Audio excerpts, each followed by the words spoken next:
Hey there everyone! Welcome back again to my channel, and for today's video, may nagpadala ulit sa atin ng product.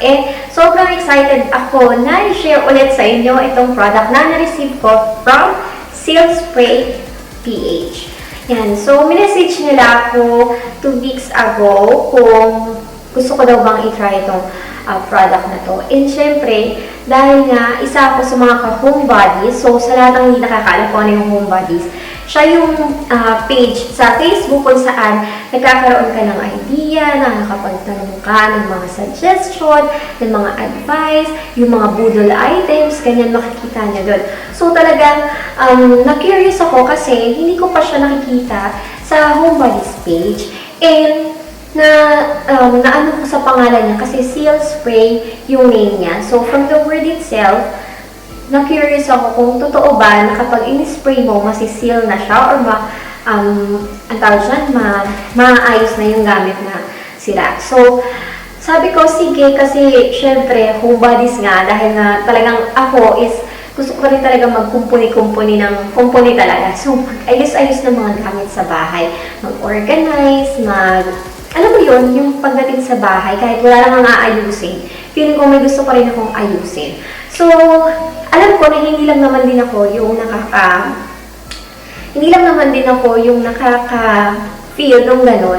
Kasi, marami sa atin na talagang pagdating sa bahay, gusto natin talaga maayos, malinis, ganyan. So, yun din yung nagustuhan ko dito sa product na to. Kasi, marami talagang nagiging issue kapag dating sa bahay. So, kahit na gaano pa yan kaganda, gaano pa yan kamahal, gaano pa yan ka good quality, darating yung panahon na mayroong kahit ano na masisira dyan. And nakakatuwa lang kasi itong Seal Spray na to is nasa bote na lang siya. So, dito sa vlog na to, malalaman niyo syempre yung packaging, yung paano siya gamitin, anong mga dapat iwasan bago siya gamitin, at syempre kung paano ko siya ginamit, and yung aking personal review para sa product na ito. So sa lahat ng interested sa video na to, please keep on watching.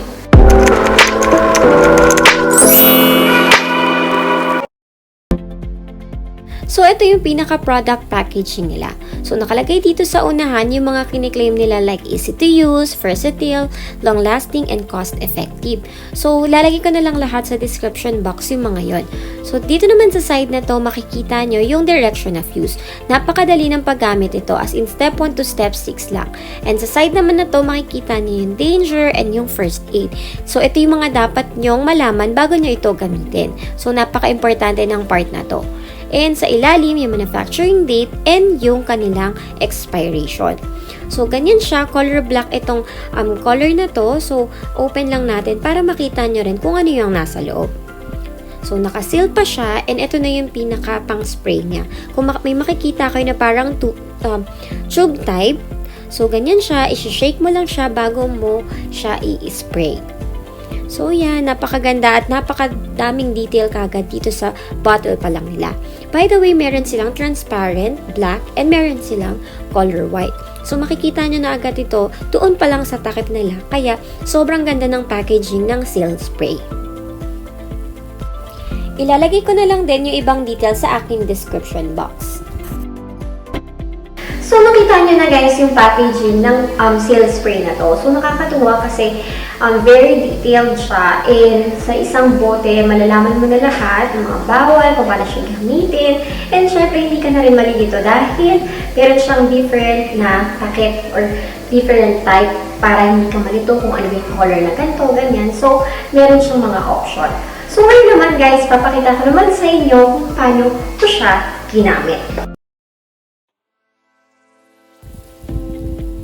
So, ito yung una nating example. So, ito yung balde na meron siyang butas. So, ito, binili ko lang talaga siya para at least makita nyo yung color ng black na gagamitin natin. Since wala kaming gamit dito na black, mas maganda na makita natin talaga kung maganda yung pagka-finish na tong black na to. So, ito yung gagamitin ko.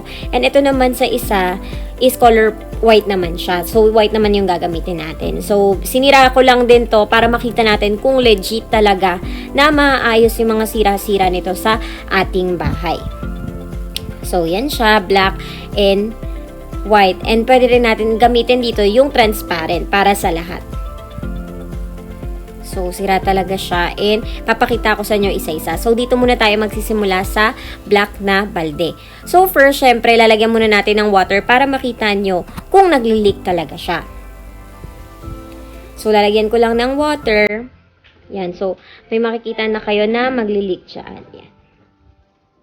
Yan. So, nagli-leak na siya.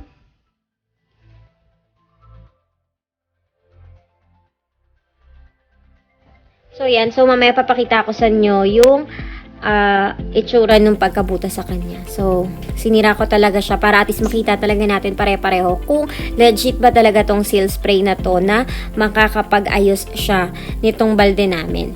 So, yan siya. As in, sirang-sira. Makikita nyo naman talaga dito sa camera na talagang sira siya at hindi siya, wala siyang daya or eme-eme. So, papakita ko sa inyo kung paano ko siya gagawin. So, ngayon naman, tingnan naman natin dito yung direction of use nila. So, dito sa part na to ng bottle, makikita niyo yung step 1 hanggang step 6. So, dito muna tayo sa step 1. Ang sabi sa step 1, make sure that the surface is clean from dirt. So, ibig sabihin lang nun, kailangan malinis yung area na paglalagyan natin. Siyempre, mas maganda na malinis yung area para mas lalong kumapit yung product na ito at mas lalong tumagal at maging effective. So, step 2 naman is dapat i-shake daw natin ito at least 30 seconds. And step 3, tanggalin natin yung mga cup, yung cover niya, ganyan. And step 4, spray natin ito 20 cm away from the target para mas maging even at mas smooth yung finish nung seal spray. Then the next one is itong step 5. Leave it dry and spray a second coating if needed. So, iwanan lang natin siya hanggang sa matuyo at kung kailangan pa natin ng second coating, pwede pa tayong maglagay. So, yung last step nila is ito yung hold the can in upside down position and spray twice to clear. So, para kapag ubos na, mas masulit nyo yung product na ito, mas masimot nyo. So, upside down nyo lang siya na position, then tsaka nyo siya i-spray. So, ngayon naman, susubukan naman natin siya dito sa balde na meron ako. So, first step is, syempre, tanggalin natin yung mga water, ganyan, linisin natin yung surface bago tayo maglagay ng seal spray para mas tumibay at mas maganda yung pagkakalagay natin. So, yan siya. Tapos ko na siyang linisin. So, that's the step 1. And the step 2 is kailangan i-shake natin siya ng maigi at least 30 seconds.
ngayon, ito na siya. Ito try naman natin. Nalagyan na siya ng tubig. So, yan. Makikita nyo may basag sa loob. And, bubuksan na natin yung dito.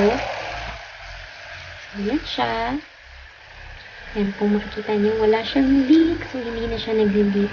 Katulad nung kanina. So, legit talaga na magagamit talaga natin itong seal spray sa ating mga tahanan para sa pag-aayos ng mga nabasag, nasira, or nabutas. So, talagang waterproof talaga siya and masasuggest at marirecommend ko talaga.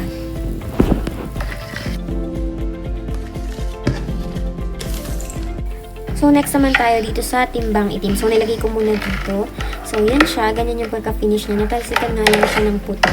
So, makikita niyo yung parang yung mga basa. So, nalagyan ko lang yung water. Tubig. Ayan siya. Yan. So, makikita niyo dito sa ilalim, wala na rin siyang tagas or wala na rin siyang leak. So, nakakatuwa kasi napakaganda ng product nito.